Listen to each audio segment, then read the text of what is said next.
Leafs talk, not last place, baby. Hey, Yeah, like, that was what was on the line tonight. The losers last place. I gotta tell you, buddy, I think Brad Marchand now watching that Panthers team projecting a little bit when he was talking about the Maple Leafs earlier this week. yeah, he's good at that stuff. He's good at that stuff, but I know No, his but I tricks. mean, like Does his team yeah, stinks. sure, They're in yeah. danger. I Him doing the whole song and dance about like it's early in the season and anybody who's counting them out is an idiot. Like maybe he's talking about the Panthers. I think there's two different conversations about tonight because the first one for me and the one we can start with is definitely the best performance for the Leafs all year long. For sure. Most complete game from start to finish. I believe had the most. Did they outshoot the Panthers? I think the last time I looked, they had outshot them. They pulled the goal at the end, so maybe they pulled even or got ahead of them by one. But they were out shooting them most of the game. Scored, led the whole game. This is I'm not going to project too far forward. Just going to think about tonight. Yeah, 31-27 Leafs the shots tonight. Yep. Just a really impressive performance, and that's the first conversation we should have. There's a Panthers conversation to have, but we should talk about the Leafs first. Just talking trash about the Panthers, buddy. Like no, but they were lifeless, dreadful tonight. So I'm just saying, Brad Marchand gets to talk his trash, gets to throw the media and lump in the media. Yeah. Get to give it back a little bit tonight with Brad Marchand. Like, might have signed up for no playoffs this year, Brad. Like, that's on the table for you boys. Anyway, I loved the depth tonight, where this is what this team's supposed to be, man. A group that can get multiple lines with scoring, and you felt the threats throughout the lineup tonight. Lawton with the huge goal late, right? Dakota Joshua now building off of his start after the scratch. I thought this was Nick Waugh's best game as a Maple Leaf. He just jumped off the page for me tonight, was all over the ice, making plays, in on the forecheck, winning faceoffs. Like, that's the guy that you signed up for. And then our sweethearted hero, the new fan favorite of JD and McKee, Stecher, who I felt was also kind of buzzing around. So yeah, this was one of the first games where it felt like the Leafs had a bunch of guys going all at once. And that's not to say anything about the top line, who I think was playing well tonight, but those guys in particular, I think really stood out. Yeah, I think that third line has really been the lead story of the last two games, and one that they put together here. And we know that Berube has been going to the absolute blender all season long, trying to find something that sticks, and not a ton has been sticking, as you know. And it seems like he's found something here after scratching Dakota Joshua, officially now new scratch and score.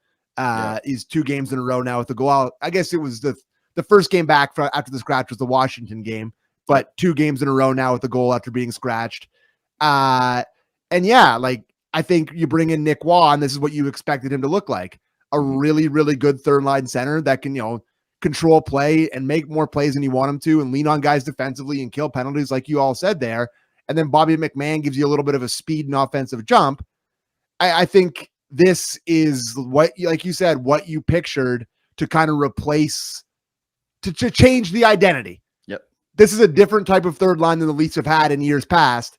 And for 2 games in a row here, one against a crappy Pittsburgh team and one against the Florida Panthers, who are supposed to be good but are crappy, it's been 2 good games in a row. So hopefully they can build on this, and hopefully Dakota Joshua can keep his motivation up and still keep looking like this.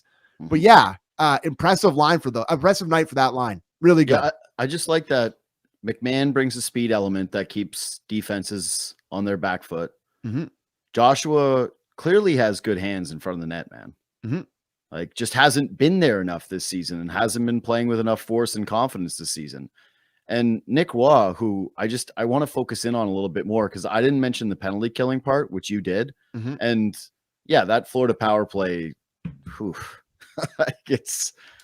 but he just, me. One of my big things is when there's a guy with size, does he play big?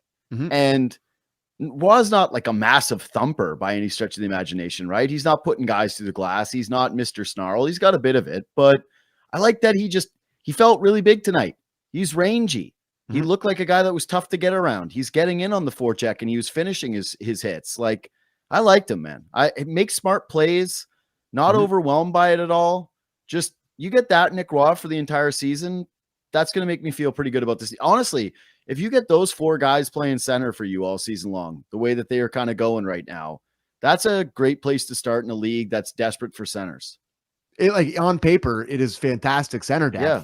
And I think I do worry a little bit about Tavares in terms of how much they pressed when Matthews was out and how hard they rode him, because it feels like his game is dipped a little bit. Like that line has clearly been Cowan and Nylander really driving the play. Like Tavares clearly, he scores the empty netter tonight, and I don't think he's quite been the same since that stretch. He was around it a couple of times. Yeah, tonight, but like missed on a couple short ones, but yeah, had his chances, had his looks. No, I love the center depth, and I love all these things about it, and they really did look good tonight. But it's hard not to project forward, and it's hard not to see if they can try to dig themselves out of this hole, because they have really dug a hole, and everybody gets points or whatever.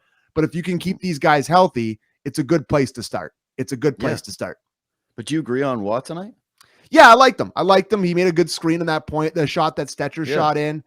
Wait, so that officially was a Stecher goal? I think so. That's what it says on the app here, and they mentioned it a couple times.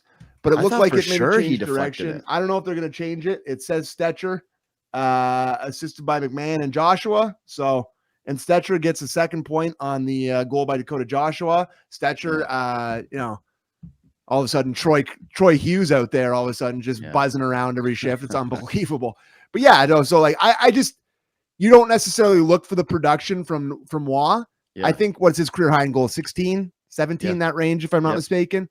But what I like about him is he looks capable of making a play, and he still has the size, and he can still get it on the forecheck. And when he starts to get his feet, like he really does look a lot better since he came back from whatever injury he had. So part of me wonders if it was something that was lingering before he went away. Yeah. And he kind of had to sit on the shelf for a little while to just to feel better about himself. And now he's kind of moving better. It feels like he's got a little bit more speed. So yeah, I liked him tonight. I liked him. I felt the same way about Nice. Yeah, I liked him against Pittsburgh too. He had the goal in that game. So I think it's been a couple good games for him. That line has been good. How dare they force me to watch that Penguins game, by the way? Like Sunday morning, I saw the result. Like I saw it Saturday, little pieces, but I had to wake up early and chuck that one on and actually watch the game because they scored so many goals. But yeah, okay. No, just all I was saying about Nyes is I was a little worried when he first came back that the injury wasn't fully healed. And he felt more like Matthew Nyes tonight, just like the bully stuff and being on guys' hips and getting engaged in some of the physical play, turning guys over, forcing some like good plays in the offensive zone. I like Nyes. But let's do Stecher talk, because you and I got a new crush. Stetch talk? Yeah. You didn't even see his interview. You flipped over to the Rappies, but he did a quick interview with Mark Masters in between the break, and he was basically like, "This is my seventh team, bud. Like I got to play like every shift's my last." Like he's just like doesn't. But it feels that way. He has like it feels the way that's he's playing. Yes, right? that's what I mean. He feels like he has a real, just reckless abandon about him that he has to make every play because he's going to end up back on waivers. Like 7 teams is crazy, and he's getting towards the end of his career. He's not a very big guy. It's pretty amazing that he's got this many games in his career, considering his size, considering how hard he plays. Yeah. But yeah, it's hard not to say that he has been an incredibly positive contributor to the Toronto Maple Leafs since he arrived. And I watched the Edmonton Oilers every night, and I'm like, they couldn't have used him at some point. Like, I guarantee if there's any Oilers fans that are watching the way that he's playing with the Leafs right now, they're pissed. And it's really good timing. I know he's not perfect, but both of the Toronto Maple Leafs' top 2 right-handed shot options have disappeared. Like Carlo, mystery injury, setback from injury. We had no idea what was wrong. Possible surgery. He is getting surgery. Yeah. He's going to get work done, said Berube today. Tanev skating, but like that sounds like he's getting a facelift. Yeah, I know. He's like going to Turkey to get a new hairline or something. Yeah, like he said that's what Berube said. Old guy. Yeah. And then Tanev, the very cryptic. Yeah, he's back in Toronto skating by himself because any contact may jolt him out of place again. So they've needed a guy to come in and just play right-handed minutes, and McCabe's way better on the left. So it feels like they've maybe found something with these 2 guys that they can sort of paper over until maybe Tanev's ready, it just feels like this is their second pair for the foreseeable future. He was for like a while. 1 second off of being their leader in ice time tonight. That's amazing. Yeah. That's amazing. Okay. So that's a detriment. It's not good. But if he's playing the way that he's playing, it's fine. Obviously, it's probably not going to be overly sustainable. Okay. 24-26 is man. Crazy. Yeah. It felt like a lot, but I didn't know it was that much. It was that much. He was vital tonight. Like, I did know they let him in ice time versus Pittsburgh, like Luke says, but they were boat racing the Penguins. So I thought and OEL got hurt in that game too. Mm-hmm. So they were kind of papering over those ice time, but 24-26 tonight in a regulation game is pretty wild. Okay. But there's a few things I like about this. One is that he's going and Berube's playing him. Yep. And as you said it's out of necessity that you have this guy and that you fell into this guy. But I like a coach who has his finger on the pulse and goes, okay, you're playing well. You're going to eat more ice time. And so far, Stecher has not looked overwhelmed by it whatsoever. But the desperation that we're talking about that he's playing with his 7 stop, I love the honesty. I wish I saw the interview now, actually, because that's something that I crave, right? Is just hockey players being humans when they're in front of a camera and a microphone, just telling it like it is. And that's a beautifully honest sentiment that is reflective in the way that he's playing. But when you watch him, he's winning puck battles. He's given them like actual ability to move the puck out of their own end, which how many guys could you say that about for the majority of the season? And when you think about them going from not having him with the injuries they have and the position they were in to playing McCabe on his wrong side or OEL little too much or more Myers and more Mermis, buddy, his war is already, this is a 2 to 3 war situation for Troy Stecher right now already in the season. This is massive for them. I don't know. I like the way that he moves. I like the way that he competes. I like the personality. I'm in, man. I'm in. This probably will not end the way I want it to. No, I probably. Yeah. It won't. But I'm gonna enjoy it while it lasts, man. I haven't had many things this season that have genuinely made me happy watching the Leafs, and Troy Stecher is making me happy. And you make fun of me all you want for that. That's just that's just the way it is, baby. I'm feverishly trying to rack through my brain here to come up with a new nickname for us being the Stetch guys, but I can't. Like I Troy's boys. That's like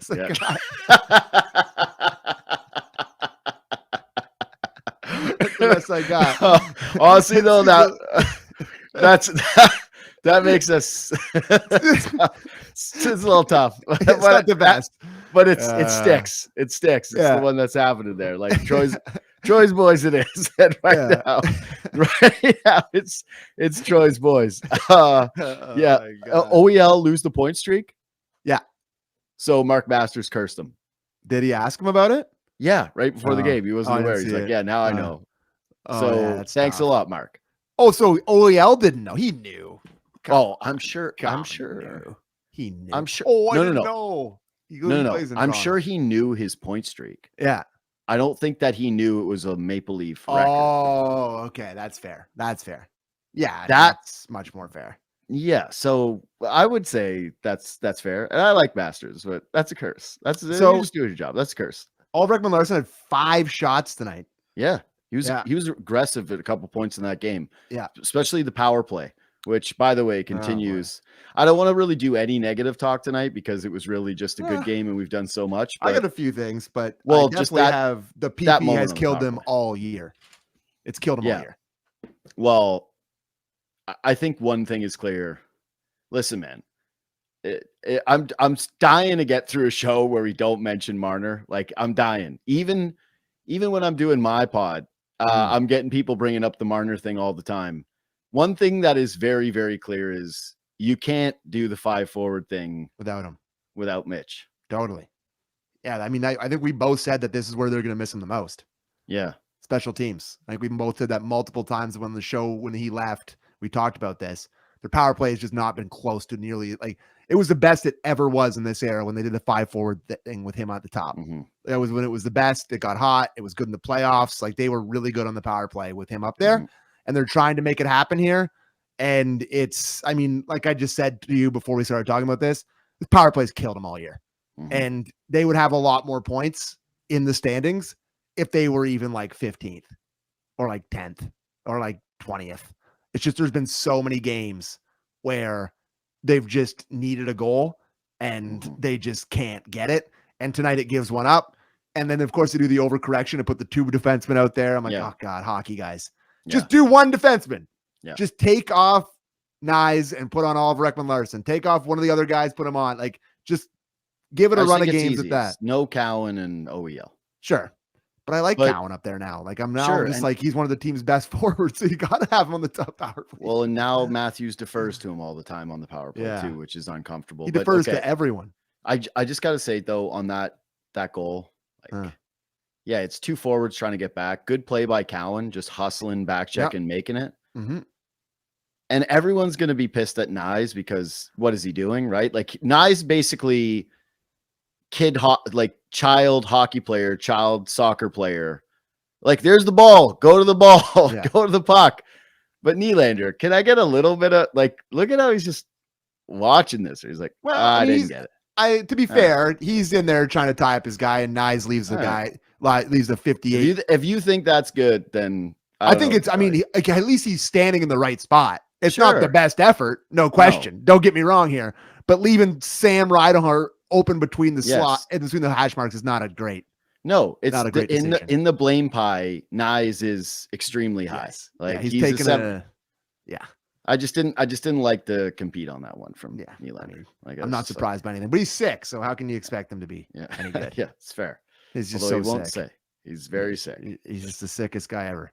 He looks sick as a dog out there tonight. Let me tell you. Holy smokes. Anyway, okay, hold on. Let me go back to the notes. Let me see here. Yeah, I just thought tonight was a good first and third line game, but then the Lawton-Lorentz thing to me also feels real. Like, I like when those 2 guys are on the ice together. Yeah, I just love Lawton. I mean, we're a Lawton podcast. I just think the guy cares so much. I mean, that's where we're at. We're old. Uncle guys that are just we love the guys who care. No, but this has always been the way that it is. But like, the goal he scores is so deserved. He had the excellent shift, and look at that. I got the guys to break the defensive play he makes right before where he comes back to the net. That's a tap in, puts his stick on the ice, and then he heads down to the offensive zone and he shoots one in. I just love this guy. Look at this, another defensive play on this shift. I just love the honest effort this guy gives. And we've asked for more ice time. It's harder to justify the more ice time now when that third line's looking good. But I love that he got that goal tonight. It's his first of the year, which is surprising. And his reaction was awesome. He was fired up. I'm glad you brought up the reaction thing. The reaction thing, he had the big reaction. Dakota Joshua was pumped up after his goal. Yeah. Like, that's the one nice thing about the depth guys getting going and getting a win is there's some, hey, this is good stuff. Like, this is a not, hey, act like we've been here before. These are some passionate goals. I like that reaction from a team that has been missing that kind of attitude basically all season long. Like, be excited about your goals. And I'm glad that you brought up the defensive play too, because I trust Lawton. I like the way that he plays. I don't think that he's a big mistake guy. And that sealed the game because, dude, how many times have we talked about the Leafs blowing leads so far this season? And that was looming over this game. Oh, yeah. Like, totally.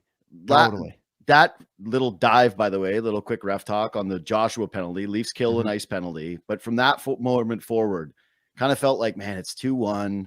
Florida's just going to find a way to pot some greasy goal with like 3:40 left on the clock. And that iced it. That totally killed. That Florida team's not good enough to be able to overcome a 2-goal deficit late.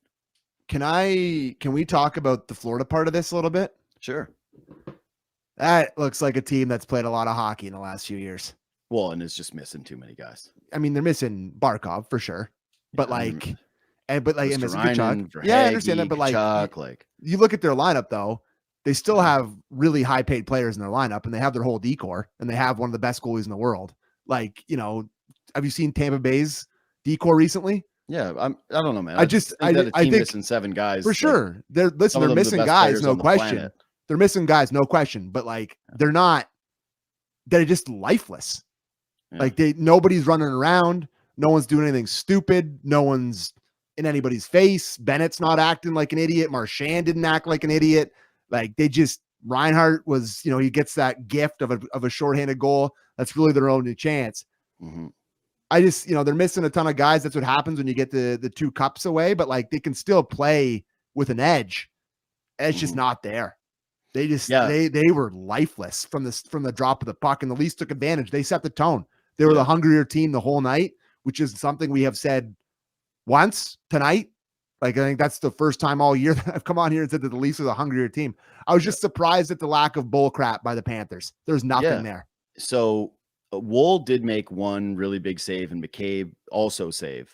Like they combined for it early in the game. So early in the game, Florida had a little bit of a punch. Yeah. And Toronto scores on their first shot of the game for the 3rd straight time, which is insane. Yeah. Like I wrote down here that the Leafs have to lead the league in shots lead the league in games with no shots in the first 5 minutes. Yeah. I would put some serious money down that is absolutely the case. Never get a shot in the first 5 minutes of any game. But basically after that goal, I thought it woke up the Leafs and Florida went to bed. And you're right. There was no, like, how many times tonight did you really feel the presence of Sam Bennett? 0 times. And for Marchand, Matthews knocked him down on the power play. Like, he hipped him and he fell down. You're right. The rattiness that has been there, the Ekblad stuff, even some Rodriguez stuff. Yeah. And I thought they were going to play with more urgency, right? Like, they're playing Toronto. They're both in the same spot in the standings. Yeah. If you lose this game that you fall behind them. And now the narrative, I think, from a greater hockey conversation actually flips from this game to, hey, how much trouble is Florida in? Yeah. Like, how hard is it going to be for these guys to scratch and claw their way up in the playoffs? Bobrovsky lets in a softie, and God, he was good in the 3rd, though. He was phenomenal. He made 3 awesome saves. 2 really great ones. The one from Matthews Terroir specifically, the best. The breakaway from McMahon was, Domi clear shot, kind of just put it right in his glove. But still, like, he was keeping that a respectable score, keeping his team in it. But I'm just saying, like, if you look at the save percentage, the age, he's on the last year of his contract, like. But yeah, man. Here's the thing: they've won 2 cups in a row. I'd kill for their problems. Like, sure, is what happens. But I don't think it's a lock that they are just going to find their way out of this. Totally, I really don't. I really don't. Totally right. And if you think that, if you ever thought that there was going to be a night that their rats would, come out of their sewers, it would be tonight. And they stayed in the sewers. Yeah, they stayed in the sewer. Yeah, they did not come out. On that point, I was surprised by I guess I'm not surprised, but the seats tonight looked a little sparse for puck drop. And then I was like, oh, maybe this is going to fill in a little bit. Filled in a bit. Huge blocks in the lower bowl of empty seats. A guy that I was texting, one of a fan or listener who was texting me about World Series tickets, and he had some tickets or whatever. He lives in Florida. He texted me before the game. He was like 2 hours before the game. And he texted me the seat chart. And for like, can I guess? What do you think lower bowl center ice was? Lower bowl center ice, I'm gonna guess $78 US. 85.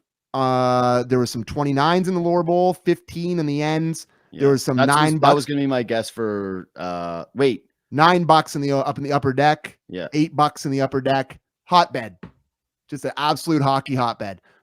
Maybe if the Leafs keep funding this team for the next 20 years, though. Honestly, like, I thought about that. Like, Canadians are way less willing to travel to the States. It's like, they're not lining. It's like they put these games right around Christmas and right around, April and March. They're like, please come down here and pay our bills, Canadians. And they're like, no, but I mean, the Leafs are paying their bills anyways. With right? Like, well, yeah. No, but I just meant like for their actual seats. Yeah. But no. And a lot less blue in the stands. Yeah. Says Luke. And I noticed that too. You could see it checkered through there, but it wasn't. And there was a couple of very silent go Leafs go chants because it was a very quiet barn tonight. But it is, I'm sorry, just if you care about hockey, it's so disappointing that a place with that much pedigree over the last couple of years and that has the Toronto Maple Leafs in town who you faced in the postseason the last couple of years is lifeless, and it just doesn't matter. You could win 100 cups in a row and they're just not going to care. Like that, they are flat out one of the best teams of all time. Like they are in the conversation, like in the in the 10, 15 teams of all time, they're one of the best ones. And it's just like they've lost a few games in a row and just no one goes. Completely agree. Sick Yep. fan base. Two other things quickly. Thought Sure. Wall was really good again tonight, as Mhm. usual. Nothing crazy, but the thing that jumped out to me, they brought it up on the broadcast. I'm like, oh, their penalty kill has been good recently. Yeah, because Wall has made 30 of 31 saves shorthanded since he's come back. Yeah, I think that finished at 31 of 32. That's crazy. Yeah. That's how you have a good power play. A good penalty kill. Yeah. Is your goaltender stands on his head during the power plays. Well, that actually is now for the Leafs how you have a good power play is you just don't let in a goal. So he also so it's both true. things are true. That's true. So I love them again. And I just, I've been a proponent of starting him every single night. I wouldn't mind giving the Hilda Beast to look to end the trip. No, get him rested up. Get him rested up way. for Saturday night against the Habs. Absolutely not. You're 100% playing him against Carolina. Carolina is like a real test for you. For sure. So you played the go ahead. Oh, just like you played this Panthers team that I don't care what anybody says, how beat up the Panthers are. It's still a measuring stick game in terms of the intensity. And Florida didn't get up for it. Who cares? The Leafs did. You can only play who's in front of you, and they played who's in front of them well. Yep. They beat the Penguins, but there was a little bit of me going, hey, maybe they just own this team. Maybe this is just like a really good matchup for them. Yeah. Also, Pittsburgh's not exactly great shakes. I don't care about the start of the season. And Sidney Crosby's amazing, but like you scored a bunch of goals on Seelovs and you got out of there Jari, with it's awful. Yeah, it's fine. But the Hurricanes, the way that they're playing right now, that's a good one for you where you're building some positive momentum. You've got 3 out of your last 4. Yep. Like you're not resting Joe Woll against the Hurricanes, not even close. And especially when he looks this sharp. And frankly, I would be sad if he was the type of guy that accepted that. Like, I think he wants to play every night. I just think that how many he's played every game except the one on the second half of the back-to-back. Yep. He's injury prone. Anthony Stolarz isn't even around. But when Stolarz was out last year, he did this, man. So I know. I'm just saying it's an opportunity, end of a trip. Hilda Beast, I thought, earned another one with that start in Pittsburgh. That's fine. Consider it. I'm prioritizing that game and saying let's try to stay hot. Let's keep this going. I will say this too about Woll. Refuses to let up the softy crap goal, right? Mm-hmm. Which is just so refreshing and makes you feel so much better about your team. But I did think the Leafs were tighter defensively tonight, where Florida, even when they were getting their opportunities, Toronto was cleaning it up pretty quickly. There weren't any obvious glaring mistakes outside of the power play that you pointed at and went, oh my God, can you believe that this is what happened? That they were better supporting the puck. There weren't as many bad turnovers. They were like winning battles on the wall, chipping pucks out, making simple plays. They looked more like a connected group. And again, it's the Troy Stecher effect. Like you put him in that lineup and all of a sudden the blue line's fixed. But no, it's just defensively as a team tonight. Yeah. That to me was actually one of the biggest stories of the game. So I'm glad we kind of came back to that. I don't think I'm even going to read that cheesy name that's horrible. Put in there. It's the worst thing I've ever read. Sorry. That's trash, Luke. Sorry, brother. I don't mean to bury you. I looked at it and paused, so I had to bring up that I was going to read it. Last thing for me, just a fun one. Canucks paying Oliver Ekman-Larsson. They were talking about it on the broadcast until 2031. You know how much the Canucks are paying him this year? Do you know? $4.71 million this year and next. I knew it was a lot, but I thought it was 2.13 until 2031 after that. Yeah. That's sick if you can get it, bro. Yeah, that is sick. Like 4 points. So what's he make from the Leafs? He's making almost 8. He's almost like, he's making Morgan Riley money this year. He's snapping it. The way he's been playing, that's what he deserves. He's getting paid correctly. Appropriately. Poor Canucks, man. He was brutal there, I guess. They had to buy him out or whatever, but 4.71 dead money on your cap to watch him be really good with both Florida and Toronto. Yeah. God, it's tough. It's a tough one. It's a good place to go, though, is Florida when they're playing that well to just kind of find your game again and slot yourself properly. But you remember, like, Ekblad was out that whole year, and he had not the whole year, like the first 2 or 3 months. He played top 4. Yeah. That's crazy. Anyways, he was really good. And then what did all the Vancouver Canucks fans say about that contract? Oh, you're gonna regret that. Boo-hoo, boo-hoo. Guess what? Wrong again, Canucks fans, as usual. Like most wrong fan base that's ever existed. Anyway, by the way, I got Kevin Kiermaier. Actually, I think I'm gonna move I interviewed Kevin Kiermaier today. It's pretty good. We talked for like 45 minutes. Got some good stuff on Varsho, some good stuff on just Jay's outfield defense and the stuff that he's doing, and also his rivalry with Pilar, which is really fun. I think I'm going to move that to Thursday though, because the most handsome men. Was that the rivalry? Dude, I've never looked. Who's the bigger hunk? I hated looking at the screen because I had to tape it. Oh, so you guys did it. You guys did Zoom? You did Zoom with Kiermaier? Big mistake. Yeah, it was horrible, dude. I literally wanted Mount Rushmore, hunkiest guy to ever play in Toronto. Dude, I wanted to like go back to COVID times where you had a meeting and you did no camera because you were just not shaven. Cat filter. Disgusting. Yeah, like he's sitting there in his mansion in Tampa and I'm sitting here and be like, how does it like to play baseball? No, dude, I felt like a total slub. It was a tough one. It was a good interview, so stay tuned to my pod for that one. But I think I'm gonna throw BNS on tomorrow to talk about this Ponce guy that they signed, from the KBO. Because I texted BNS. I said, hey, do I move the pre-tape and I have you on to talk about this? And he went, absolutely. I got a lot on this, so I'm excited. And then he also said I got more Bo and Tucker stuff. So I that's very exciting. I will listen. Maybe another half an hour of Jay's content. You're able to absorb it. But Avery from Gate 14 sent out a tweet about his 18 strikeout game in the KBO. Yeah. So I watched those highlights. His finish on his delivery is Timu Kevin Gausman. It looks so much like Kevin Gausman, and his stuff is like the high heater splitter. And he's even got the long hair. He just looks like a offshoot Kevin Gausman. So dude, hopefully Avery he's a quarter as good as him. Avery's like the number one guy. Like as soon as Jay signs somebody or you want to watch quick on the sticks, he's so quick on the sticks. I don't know how he does that. He's just that's Gen Z for you, buddy. I instantly retweet them every time because I'm like, here comes the boomer. Retweet. Yeah, he's the archivist. He's just sitting there with the archives. He's got everybody on tape. I love it. Kid's got a great Twitter account, man. Good guy too. Anyways, I hope he's good. I just hope it means that Barrios is gone. That's what I'm really hoping for. Yeah, that's what everybody's hoping for secretly. And then you got to say things like, "Oh, but he could have a better season." But no, everybody. Here's what I'll say about Jose Barrios. Go to 30 Jays games a year. See about one jersey every time, and it's the giveaway one they had that one time. Not a popular tarp at the old dome. Here's what else I'll say. I go to a lot of Blue Jays games with you. We buy a lot of them in advance. Yeah. Who's pitching tonight? Barrios. Avoid. Text back. Ugh. That's the reply. So tune in for that tomorrow. Subscribe to this podcast, leave 5 stars, hit the thumbs up on YouTube, follow us on Twitter and Instagram at JD Bunkis, at Sam McKee. We'll see you Thursday for now what is like a much bigger game against the Carolina Hurricanes.